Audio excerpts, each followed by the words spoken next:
Hi, I'm Steve Harmon from Brown University. I'm a planetary scientist, so not an astronomer. First, awesome. I mean, fully support.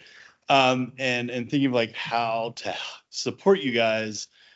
Are there things that we can get people in that room interested doing? You know, I guess I'm thinking like if regolith affects the antenna, can you flip that around and say, can you measure the properties of the regolith in some way? The answer is yes, generally speaking. That we have incorporated that that truth, the fact that it's possible to solve this inverse problem into our experiments. So starting with Lucinite, in Lucinite, there are some ways in which we are planning to do that. Stuart, maybe you can. Say, you know, Okay, I can use the mic, please. You could have never done LIGO without geologists, right? And so I think we need to be talking to the regular people. Okay, and real quick from online, we have a question from John Cooper about FarView. How many landers to, I'll just read what it says. How many landers to emplacement 100,000 dipole antennas? Oh, okay, that's a fair question. I don't know if I made that clear. So the idea is we will take only the equipment needed to extract the metal. So the calculations we did, if somebody else online wants to correct me on that, it was about instead of carrying 40 tons of metal needed for 100,000 dipoles, we will just carry 40 kgs of equipment. So that depends on the lander's capability. I think with everything that's going on, one lander, one of these big landers should carry it, just one. Yeah.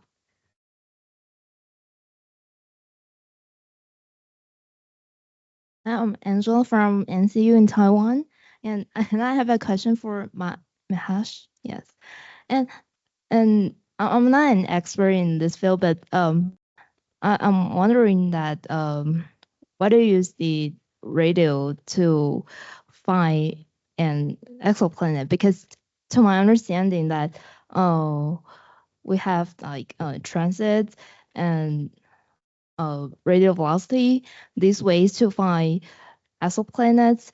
And so if you use the radial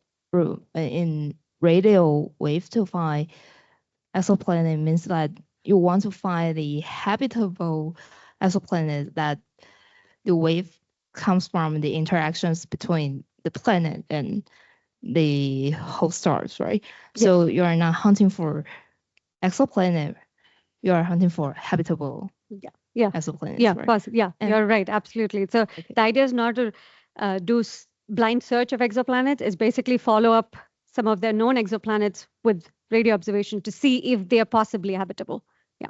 And will measuring the polarization help also? Yes, absolutely. I did not mention this. The radio emission comes through a mechanism called cyclotron maser emission, and it's expected to be Stokes-V polarized almost. So your instrument can also measure the polarization at the same time? Yes. Yeah. Okay. Yeah. So both far view and far side, the antennas are going to be pairs of orthogonal antennas. So we'll have both X and Y that can measure Stokes-V, which is circular polarization. Yeah. Thank you. Thank you. Hi, I'm Haley Kirk. I'm an undergraduate student at ASU. I actually have a question for Stephen, but I did want to say I'm looking forward to taking your class, Judd. I will be in your class here next year. So, but for Stephen, I did want to ask, so I'm looking at your graph on the farthest back James Webb can see in comparison to what radio astronomy would see on the far side of the moon. How far back can we see, or do we expect to be able to see with radio astronomy? So that's all a question, and maybe a better question for the observers, actually. The problem is that as you go toward earlier times, the background or the foreground really gets much harder to deal with. So Raul mentioned seeing cosmic dawn was years of integration, and seeing the dark ages was years compared to hours. And that's really the challenge that you're facing. There's no intrinsic, nothing to stop you from seeing earlier and earlier times, but it just gets in practice harder to do. So we think that you'll see the signatures of the first stars at around a redshift of 30, which is many tens of millions to 100 million years after the Big Bang. So if we can get there, then that would be great for answering those kinds of questions. Awesome. Thank you. And I actually also had a question for, I'm sorry. Nivedita. Yeah. Okay. I was wondering, so when you did the comparison between the moon's interaction with the CME versus the Earth's with our aurora, and so that was, you were saying that that's how you could potentially detect atmospheres Mhm. on exoplanets. Do you think that this would open up any possible detection for exomoons? Oh, that is a good question. Yes. Yeah. Okay. You want to say it? Yes. Yeah. If anybody could answer that, that'd be Jupiter, great. certainly the decametric emission from Jupiter is modulated by the motion of Io around the planet, right? So there's a cycle, there's a gating to it. So yes, right? Yes. Possibly, Possibly, yes. yeah. Okay, cool. Thank you so much. Hi, great talks. It's David Barker from CU Boulder, and nobody's adjusted this yet. Okay, here we go. All right, so this goes to pretty much everybody. So yesterday I was hearing some talks from Clive Neal, and I forget his name. He was the chief scientist for Intuitive Machines. They were both, they were both talking about putting a lot of new scientific equipment on the moon.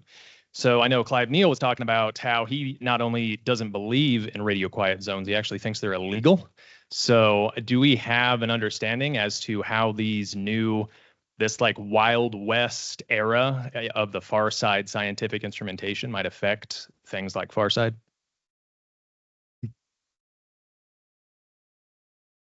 I think there should be dialogue that involves geologists, anybody else going to the moon, and astronomers. Judd showed some analysis of how orbiters and unintended emissions from satellites would affect us. But if there are things right on the moon on the far side that are leaking in the band we need to observe, then we lost the only radio quiet zone we have. Yep. So I don't know if there should be conversations. There are like groups within ERSI and AA's that are making reports of how we would like to protect them, but it has to go further. Yeah, that's all I mean, I can tell you that to operate our far field calibration source on Lucy Night, we had to secure kind of a waiver from the ITU. NASA did that on our behalf. Those are all sort of handshake agreements, right? I mean, I think there's no way to enforce any of that except goodwill, but there are attempts to enforce it with goodwill. Gotcha. Thank you. Chad, feel free to chime in if you want. I see you nodding. That moment. Oh, I think that was a good answer. Okay, good. Yeah. Yeah, Brian Day from NASA Survey. I share the concern, and it's going to be an interesting negotiation. But I was also encouraged. I remember reading a proposal from Jack Burns a while back, and there are actually significant geophysical applications that could derive from these type of installations, including seismicity, looking at the dielectric properties of the lunar regolith, looking at the lunar ionosphere, things that could tie directly into lunar geophysics and perhaps have an economic tie-in when we start talking about looking for resources and understanding. So perhaps a concerted effort to look at and to, as you're proposing these efforts, to really talk about the multi-use applications of these and really emphasize the geophysical aspects of these experiments could make your argument a little louder.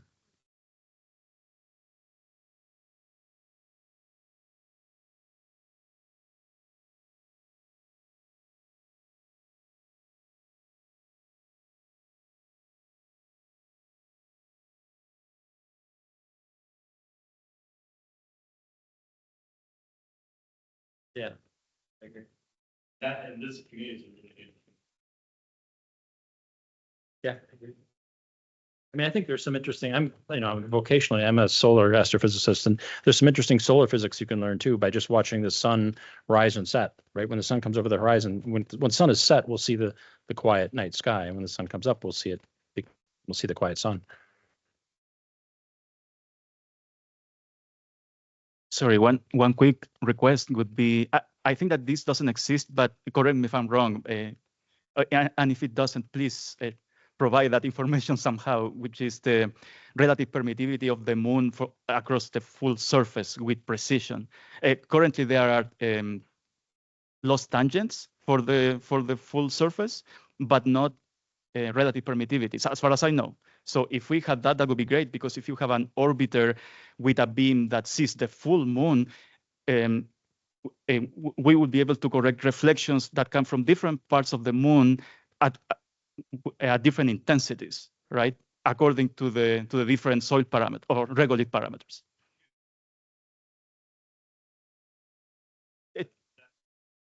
Typically, yes. We do have one token geophysicist on our team, on our Lucy Knight team. That's Bob Grimm, who's kind of designing our radar system. Yeah.